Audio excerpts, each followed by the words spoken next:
On est dimanche le 8, bienvenue en prenant votre café. Je vais vous parler du Royal Mount, le Mont-Royal. On est une économie de consommation et ce n'est pas bon. Hein? Le prix du timbre. Avant d'en parler, je vais vous en parler. Est-ce qu'on devrait tenir les parents responsables des gestes criminels de nos enfants? Hein? Alors, on va parler de ça. Qu'est-ce qui s'est passé le 7 septembre 1986? Je sais qu'on est le 8, mais parce qu'il l'a écrit dans le journal le lendemain. Je vais vous le dire, l'économie aux États-Unis versus le Québec, le taux de chômage. Wake-up call à la bourse cette semaine, BRP qui prend toute une débarque dans les revenus. La canadienne, les bottes, la canadienne et les manteaux qui congédient beaucoup de monde. Le prix du pétrole dépendent de Google. Est-ce que c'est bon ou c'est pas bon? Un petit peu de testostérone, les messieurs. Oh my God! Il y a 2 sujets pour les hommes puis un sujet pour les femmes. Je suis pas égal, là. Non, je vais vous parler d'un sujet... précoce.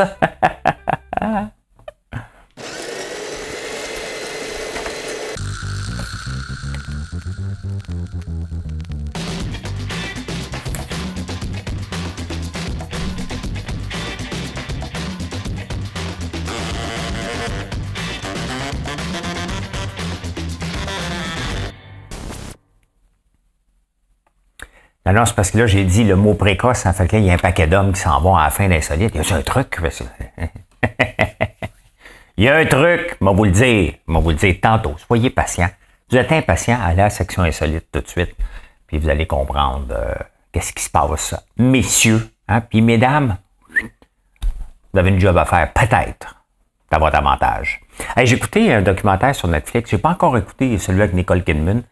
Mais j'ai écouté Apollo 13. On connaît la fin, on connaît le milieu, on connaît tout. Mais là, c'est vu d'une façon documentaire, très, très, très intéressant sur Netflix, même si on connaît tout. Le revoir encore, la panique est à 225 000 de la Terre et ça pète. Une petite crise de panique, là. Hein? T'es mal pris en tabarnouche. Hein? Tu peux pas ouvrir la porte puis te pousser, mais très intéressant, très intéressant. Vous savez, j'aime faire de l'agriculture différente. Je veux rentabiliser cette terre-là, en faire une entreprise prospère au Québec, au Canada, puis même à l'étranger. Et j'aime beaucoup Clarkson Farm. Je le copie pas. J'étais avant ça comme ça, mais il m'a inspiré, bien entendu, à regarder d'autres choses. Et vous savez, on récolte les pétales de tournesol en ce moment, puis on en fait des tisanes. Un gros succès monstre. Sincèrement, là, c'est un succès phénoménal depuis une semaine chez nous. Et on n'aura pas toute l'année. Il faut en profiter. Mais le tournesol, à l'intérieur, on appelle ça des disc florets en anglais, des florets.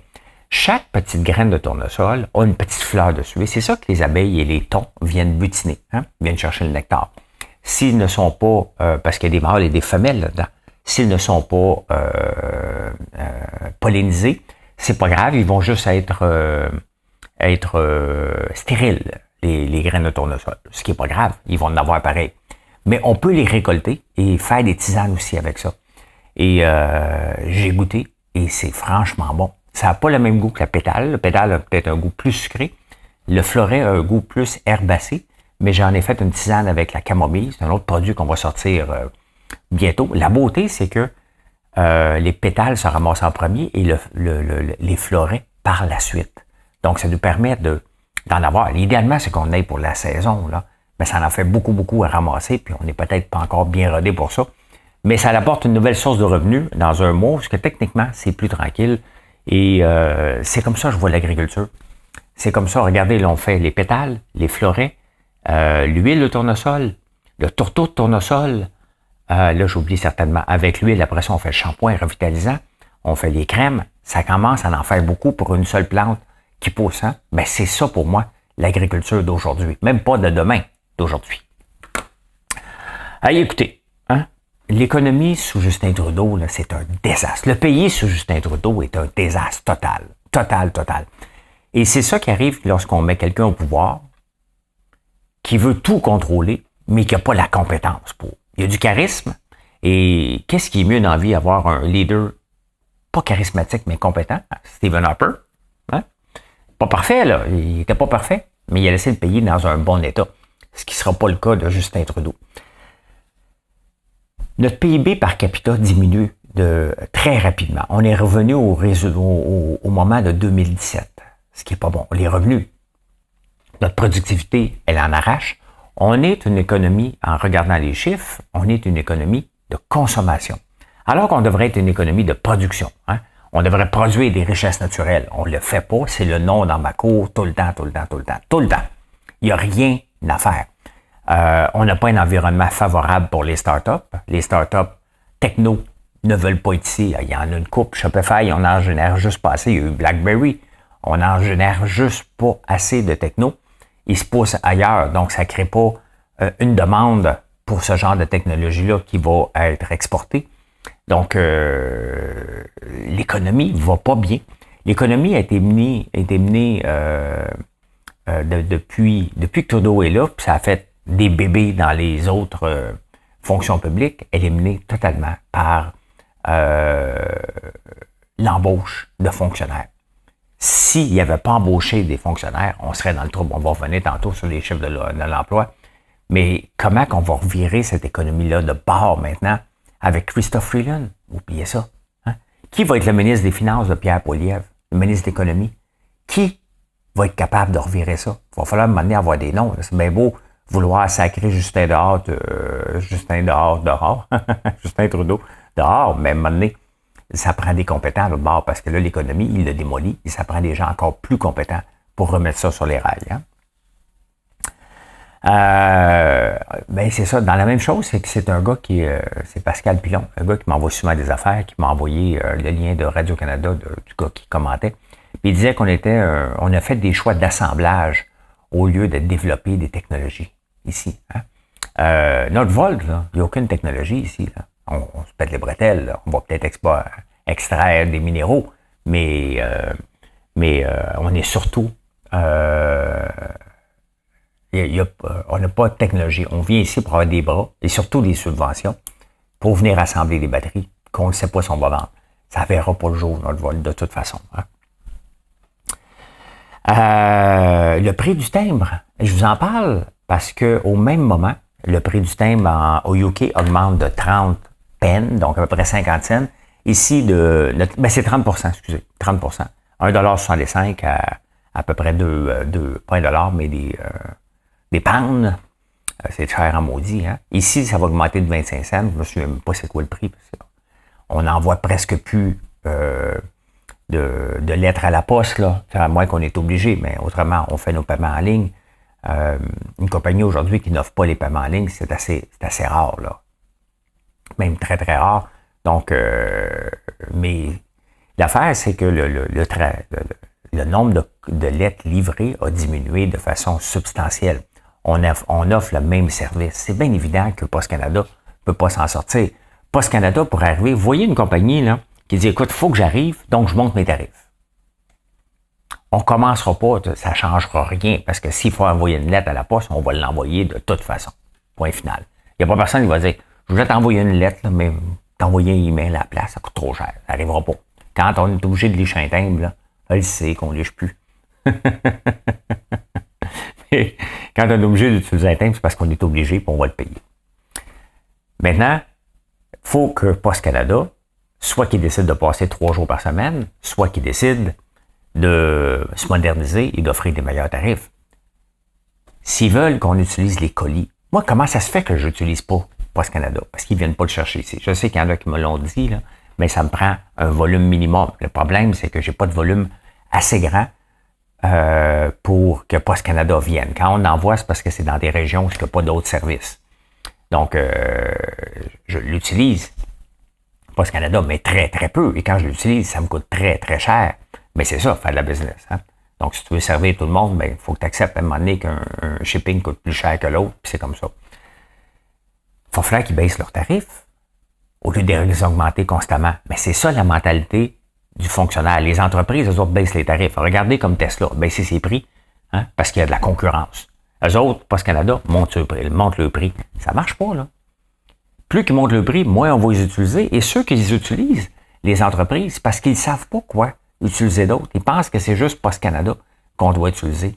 Méchant problème, là. Méchant problème pour Post Canada, ils ne sont pas sortis du bois. C'est pas en augmentant les timbres qui vont se renflouer, là. Ils veulent commencer à livrer des colis la fin de semaine. Hey, écoute, Amazon, là, avant, là, quand j'avais quelque chose à faire livrer avec Amazon en campagne, je l'envoyais en ville parce que ça prenait 7 à 10 jours. Maintenant, ben, ils livrent comme à Montréal, ici en campagne. Le gars, il est passé justement avant hier. Il était à 7 heures le soir. Donc, comme à Montréal, il passe enfin. Hein? Il y a une deuxième fois qu'il y a une tuerie aux États-Unis où on poursuit les parents aussi d'un jeune de 14 ans qui a fait une tuerie dans une école. Le parent doit-il être tenu responsable des gestes de son enfant? Mais la réponse, pas toujours, hein? Pas tout le temps. Sauf que quand tu me permets à ton enfant d'avoir un gun dans la maison, à 14 ans, tu es responsable.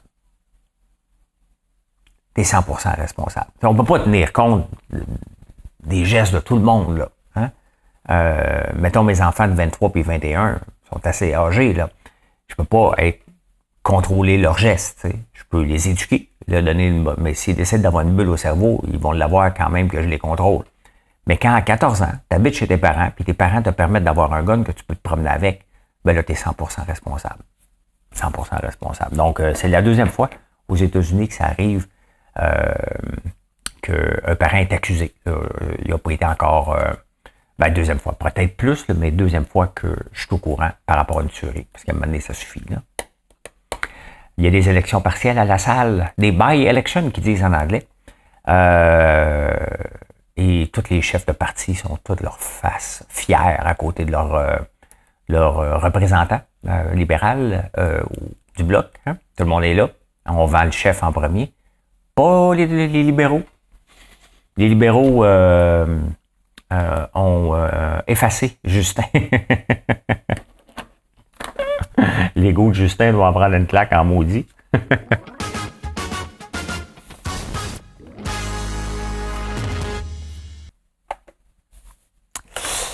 Le Royal Mount a plein de plaintes à l'Office québécoise de langue française. Il y a Gilles Proulx qui a fait une sortie à Cube. Par rapport à ça, il aurait dû l'appeler le Mont-Royal. Mais bon, l'Office québécoise de la langue française, ils ont le droit, s'ils sont installés sur la rue qui s'appelle par le même nom. Donc, la rue s'appelle Royal Mount. Et pour rentrer là-bas, il faut que tu passes par Royal Mount. Donc, maintenant, c'est pas fait pour nous autres. Ça. Le Royal Mount a été inventé pas pour nous autres, c'est inventé pour les touristes. Bon, comment les touristes vont se rendre là, c'est une autre affaire, là, mais c'est pas été inventé pour nous autres. Ça n'a pas été fabriqué pour nous, pantoute. Qui a les moyens d'aller là? Vous allez dans un super beau centre d'achat qui est beau, hein? Très, très beau. Vous payez pour ça, là. Hein?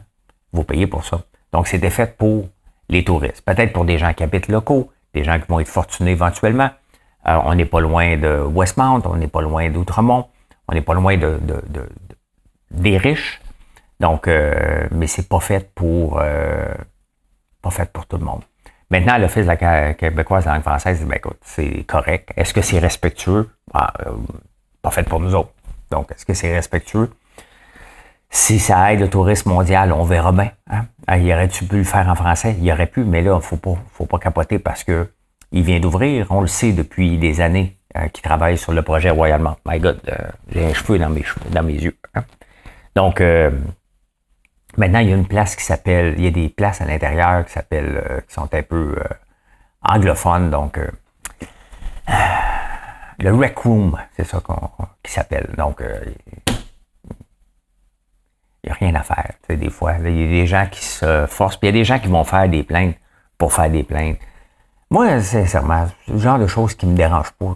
C'est fait pour attirer les touristes. Donc, si ça marche, c'est de l'argent. On en a besoin. Fait que, voilà. J'irai pas là. Il n'y a rien à foutre d'aller là.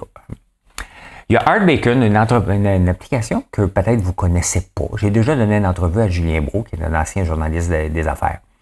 Et il mettait du contenu sur son site, puis du contenu de moindre bonne qualité. C'est comme ça que Google l'a vu, son contenu, du contenu non original. Et à un moment donné, Google a dit, ben ça, j'envoie plus des gens vers là. C'est du contenu normal, des choses reprises par d'autres mondes.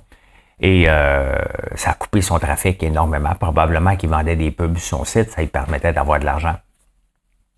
Et là, Google a refait l'algorithme et il a fait faillite Art Bacon, mais le trafic avait réaugmenté dernièrement. L'affaire. Hein? C'était quoi la valeur d'Art Bacon? C'était une application financière. Si tu vas sur une application financière et tu as de la pub, puis tu vis de ça, il y a un problème. C'est que ton modèle d'affaires n'est pas fonctionnel. C'est pas la pub que tu es Art Bacon. Il ne faut jamais l'oublier. Perso, je suis allé voir mes chiffres.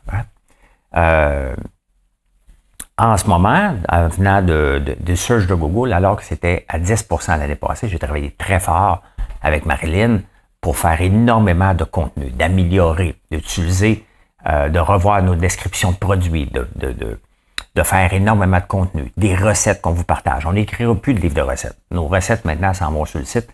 Ça crée du contenu de qualité parce que vous l'aimez, puis vous aimez nos recettes, puis vous restez longtemps sur le site. C'est une des choses que Google regarde. Moi, je ne vends pas de pub chez nous. Donc, je ne suis pas affecté par ça. Mais j'ai commencé à m'impliquer beaucoup dans le SEO suite à mes aventures de Facebook quand j'ai perdu Facebook, quand je me suis fait hacker. Donc, j'ai fait, OK, mon entreprise dépend ben trop de Facebook. Mon entreprise ne dépend pas de Facebook pour m'amener des revenus. Mon entreprise dépendait de Facebook que je puisse vous parler, véhiculer mon message, mais je ne vendais pas de la pub rendue sur mon site. Mais je venais de perdre un moyen. Donc, on fait plus attention pour envoyer des infolettes. À chaque dimanche, vous recevez une infolette. Faut se diversifier. En ce moment, le trafic provenant de Google chez nous, c'est 60%. Donc, 60% de mon trafic vient de Google. Mais c'est pas mes ventes. Mes ventes directes et de Facebook sont plus élevées. Des autres réseaux aussi, mais Facebook est toujours le plus fort au point de vue revenu. L'infolette, bien entendu, ça fonctionne très, très bien. Mais il faut se diversifier de nos différentes sources. Et jamais dépendre de un pour vendre la pub à autre chose. Il n'y a pas de valeur ajoutée pour Google là-dessus. Donc, ce que tu es, Art Bacon, c'est qu'il n'y avait pas assez de clients payants. C'est tout le temps ça. Si tu dépends de la publicité, tu ne pourras pas t'en sortir. Est-ce que Fitzgibbon aurait pu rester comme député? Il y a quelque chose de malhonnête, un député qui part. Il n'y a pas de maladie, il n'a pas dit que c'était la famille. Il est juste parti parce que ça ne tentait plus. Il y a un rôle de député en premier lieu. Est-ce qu'il aurait pu juste prendre son trou puis aller faire le vendredi dans son comté? On s'entend qu'avec les rôles de super ministre, il n'était pas souvent dans son comté en train de faire sa job de député. Est-ce qu'il aurait pu le faire? Puis venir une fois de temps en temps à l'Assemblée nationale, pas participer, faire le strict minimum pour jusqu'aux prochaines élections? Il y a quelque chose de pas correct, parce que c'est en 2026, les prochaines élections. Ouais. Quelque chose de pas correct là-dedans. OK, oui, le comté se doit d'avoir un député présent, mais il n'était pas présent. Il y a quelque chose de pas correct. De bouder puis de partir comme ça, je n'aime pas ça. C'est pas comme si les conditions, on arrive, mettons, là, quelqu'un qui a des compétences, il arrive, puis il se fait dire, viens en politique, puis regarde, on va regarder tel rôle. Et là, tu arrives, tu n'as pas le rôle que tu voulais, mais tu étais lancé en politique pour ça. Tu l'as pas. Ben, moi, je partirais, mettons. Je partirais tout de suite. Je n'ai rien à foutre, m'en vais. Puis j'aurais rien de mal contre la population. Je dis, regarde, allez chialer contre le chef. Il m'a fait des fausses promesses. Moi, je n'ai rien à foutre, je m'en vais d'ici. Il a le droit. Un peu ce que Boutin a fait, la caquisse. Mais Fitz, il était là depuis 6 ans, 7 ans. Il s'entendait plus avec son ami François Legault, ça se peut. Mais quelque chose de malhonnête que tu pars comme ça en plein mandat. Tu n'attendais plus peut-être une partie de tes jobs de ministre, mais tu avais un rôle à jouer avec les députés. Pas les députés, mais... Pas les députés, la population. La populace. On s'en va, je vous amène en 1986. Regardez Claude Fournier avec des plumes sur la tête. Juste ça, là. Quelqu'un qui fait ça aujourd'hui, c'est final bâton, là. Carrière finie. Hein? Pourquoi? Ben, c'était, malgré une panne de son de 20 minutes, 4 saisons a réussi à prendre son envol. Ça s'appelait 4 saisons avant de s'appeler Nouveau. Hein? Donc, avant ça, c'était comment? 4 saisons. Ça a-tu un autre nom? Entre Nouveau et 4 saisons? Je me souviens pas. Donc, pu voir de nouvelles têtes, dont Maë Paiement, l'animatrice de Popcorn. Je me souviens pas pantoute de cette chose-là. Avec ce départ, 4 saisons ont prouvé qu'elle est capable de faire de la vraie télévision. Donc, c'est en 1986 que ça a eu lieu, quand même, hein?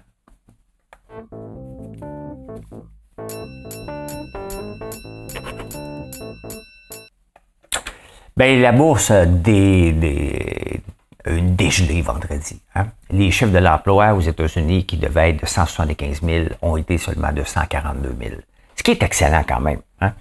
Ce qui est excellent. Le chômage passé de 4,3 à 4,2. Donc, le chômage diminue. Il y a moins d'emplois quand même. C'est un peu bizarre à expliquer tout ça. Pendant ce temps-là, au Canada, notre taux de chômage passe de 6,4 à 6,6. Notre PIB par capita descend. Donc, le Canada est mal pris, là. Mal pris total. Pendant ce temps-là, le taux de chômage diminue aux États-Unis, mais les chiffres de l'emploi font peur à la bourse. Et ils disent, OK, mais je pense qu'on va avoir un hard landing, ça va crasher bientôt. Maintenant, est-ce que ça va crasher? Ça va-tu pas crasher? Si ça crache, ça va remonter. Mais cette semaine, j'ai pas été voir mon état de compte. Ça me donne rien d'aller voir. Je suis pas dans le court terme. Donc, j'ai eu une belle ride comme Coca-Cola. J'ai eu une très belle ride avec Coca-Cola pendant un petit bout. Mais là, regarde, il s'est rétabli avec raison. Là, je vous le disais, moi aussi, moi-même, que ça n'avait pas de sens que Coca-Cola vale 73 avec la montée spectaculaire. J'en ai profité, sur papier, bien entendu, mais il valait 58. Donc, il y a un mois, il valait 58 et en vaut 71. OK, il valait 73, mais il en valait 58. Donc, le Bitcoin en prend toute une aussi. Hein? Donc, tout a mangé le volet. Le Nasdaq, le Dow Jones. Mais regardez le Dow Jones, là. Il était au début de l'année. Je vais trouver le début de l'année, là. Year to date. Faire ça de même. On a quand même, il était de 37 000, il est à 40 000. C'est pas la fin du monde, là. Hein? Le petit rattrapage. Le Nasdaq a pris une plus grande débarque, mais encore là, il était au début de l'année à 16 000, il est à 18 000. Donc, sur l'année, on est encore très, très bien. Mais bon, il y en a qui ont dégelé un peu. Nvidia, il débarque. Mais Nvidia, c'est pas la première fois. Regardez le graphique, là, ça se promène non-stop. Hein? Non-stop Nvidia. Donc, c'est juste normal de l'insécurité, de dire on va prendre des profits. Si tu l'achetais à 60, puis tu as la chienne, il est à 100 $, peut-être le pas vendu à 130, mais tu fais quand même 40 $ par action, ça se peut que tu le vendes un peu. Donc, pour moi, je vois pas de panique, puis même si ça descendait d'un autre 5 %, d'un autre 10 %, je vais juste pas aller regarder, puis à un moment donné, à la fin de l'année prochaine, m'aller le rouvrir, et me dire, ça a-tu augmenté? Honnêtement, c'est juste ça qu'il faut faire si on est dans le long terme. C'est le fun. J'aime les journées où je vais le voir puis j'ai des belles augmentations. Là. Hein? Je ne vais pas voir parce que ça ne me donne rien, ça va me créer de l'anxiété. Faites la même chose, ça ne donne rien. Hein? Allez, je vais vous parler de BRP, je ne le suivais pas. Hein? Bombardier, c'est quand même surprenant que l'action, quand même, elle se maintienne. De Bombardier a perdu un petit peu là, sur une journée. Là, elle a perdu sur une semaine de 72 à 62. Hein, mais tout le marché a diminué. Et en même temps, Skidoo, je ne comprends même pas qu'il est encore là. Les revenus ont tombé de 30%. Les profits sont passés de 332 millions à 7 millions. C'est quand même toute une débarque. Hein. Toute une débarque. Mais qui achète un Skidoo? Qui achète un Sidou? Taiga avait aucune chance. Aucune chance. Taiga, pour réussir, ça y prenait des conditions exceptionnelles. Donc, même s'il n'était pas fermé, il fermerait aujourd'hui. Mais je suis surpris quand même que ce soit à 62 le titre de Skidoo, parce que on fait plus de Skidoo. Hein? Il n'y a pas de température, on en fait de moins en moins. Il n'y a pas de neige. L'année passée, il n'y avait pas de neige. C'était une maudite bonne affaire pour entailler, là, en passant. Là. On a eu une belle année pour entailler, mais quand même. Hein? Donc, c'est une débarque. Le prochain trimestre va être encore pire. Donc, 62 pour moi, c'est même pas un bargain. Hein? Je le trouve encore cher par rapport à ce qui s'en vient. C'est sûr que si l'économie se rétracte avec un taux de chômage qui va peut-être monter à 7 ou 8, 9 si on continue comme ça, ben c'est sûr que tu ne vas pas t'acheter un skidoo. Là, hein? Même si les taux d'intérêt sont bas, à un moment donné, va falloir, même skidoo, s'ils veulent en vendre, ils vont offrir sans intérêt bientôt. Là. Des mises à pied chez Paccard. Paccard, sur l'autoroute 15, l'ancien GM, à côté, ils ont fait le centre d'achat Boisbriand, de l'autre côté, Paccard est resté, ou il était déjà là. Ils font des camions.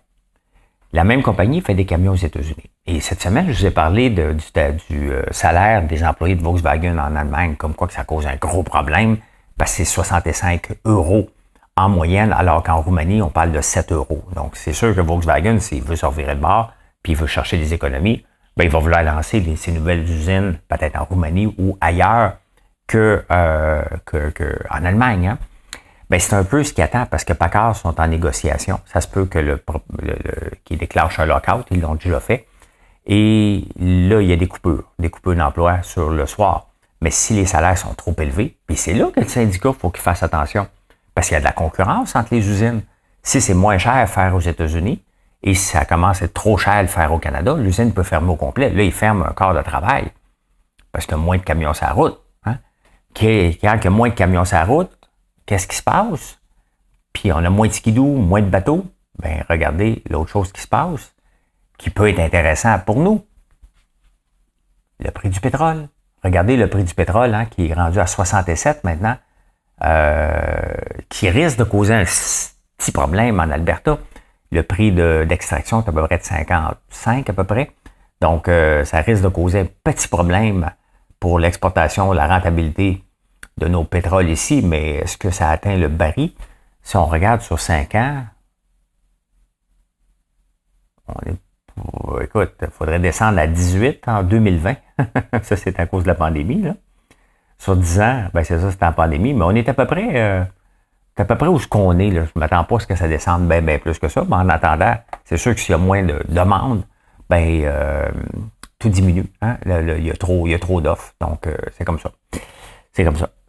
La Canadienne, qui est située à Outremont, je pense, font des bottes, des manteaux. Ils ont 120 employés à peu près.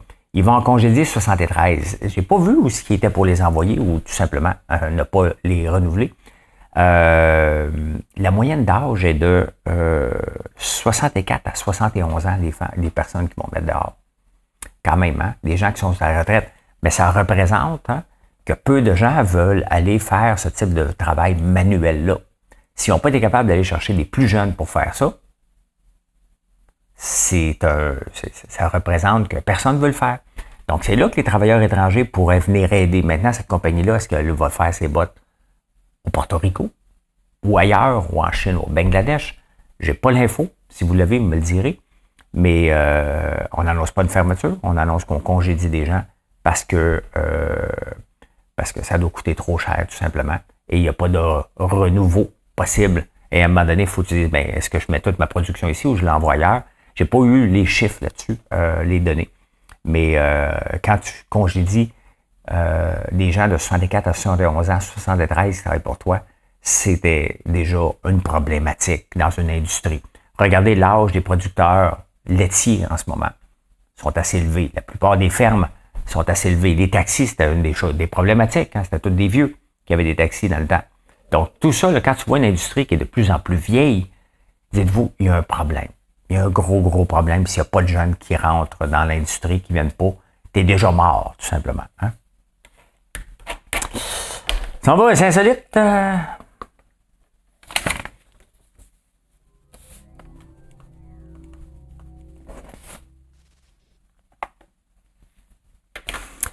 Clinique de testostérone. En 2005, il n'y avait pas ça, hein, des boosts de testostérone. Et maintenant, en 2024, ils en font 600 000 par mois. Donc, c'est un peu, on va se dire, c'était des stéroïdes. Hein? Tout simplement, pour le commun des mortels, Pas seulement les athlètes, là, comme un des mortels qui va avoir un boost de testostérone, qui manque d'énergie ou ça lève pas. C'est à peu près ça. Là. Donc, des cliniques comme le Botox, hein?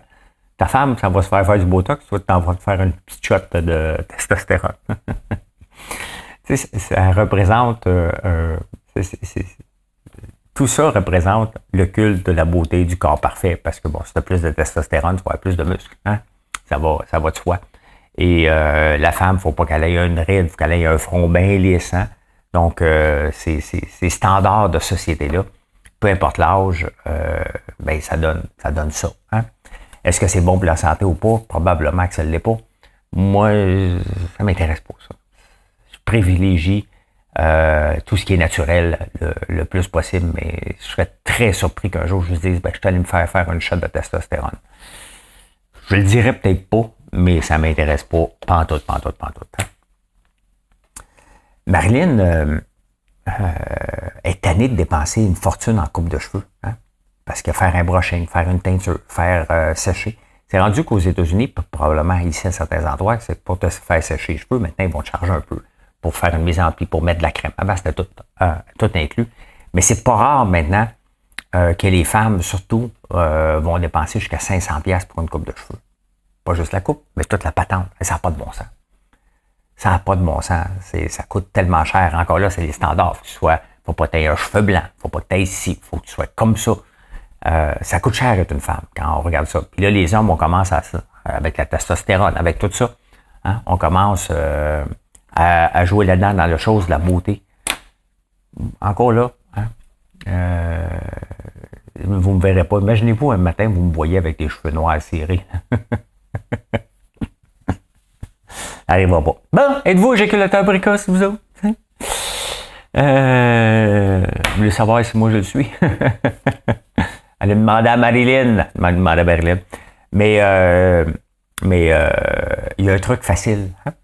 Si tu fais 7 minutes de High Intensity Interval Training par jour, hein, c'est 20 à 30% de la population qui souffre de ça. Ben, il y en a qui s'en débarrassent. C'est fait.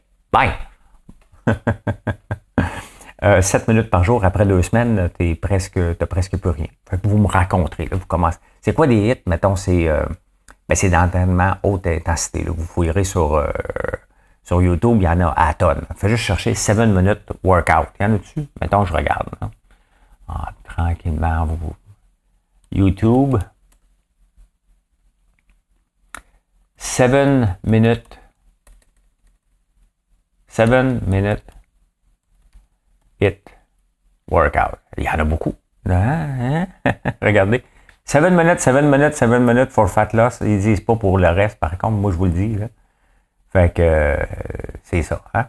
Fait que vas-y, 7 minutes hit workout. Garde-toi, chose. Hey, je peux dire ceci. Merci d'être là. Je vous souhaite une excellente journée. Venez nous voir sur françoislambert.one. Si vous n'êtes pas abonné à notre infolette, c'est aujourd'hui qu'elle part. Donc, vous pouvez aller sur notre site et vous inscrire. C'est très apprécié. C'est une belle façon. On n'abuse pas, mais c'est une belle façon de tenir contact. Hein? Passez une belle journée. Bye.